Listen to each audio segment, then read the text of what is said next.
రాజీవ్ యువ వికాస పథకం ప్రచారంలో అధికారులు శ్రద్ధ పెట్టకపోవడంతో ఆదివాసీ యువత తక్కువ సంఖ్యలో దరఖాస్తులు పెట్టుకున్నారని ఆదివాసీ నాయకులు శ్రీరామ్ రామకృష్ణ తెలిపారు. శుక్రవారం ఆయన ప్రెస్ క్లబ్లో మీడియాతో మాట్లాడారు. ప్రభుత్వ సంక్షేమ పథకాల విషయంలో ఆదివాసీలకు అన్యాయం జరుగుతుందన్నారు.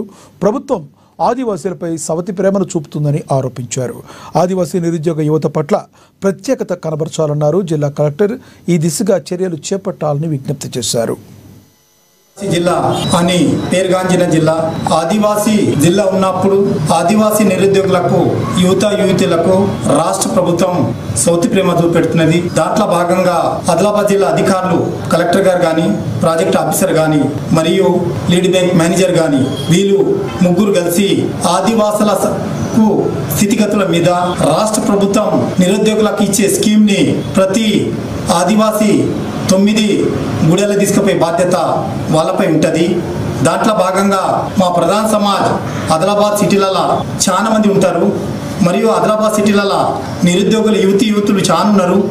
అందులో భాగంగా ఇందిరమ్మ ఇల్లు మరియు ఇల్లు స్థలాలు మా ప్రధాన సమాజానికి లేదు. నేను ఒకటే రాష్ట్ర ప్రభుత్వానికి డిమాండ్ చేస్తున్నాను.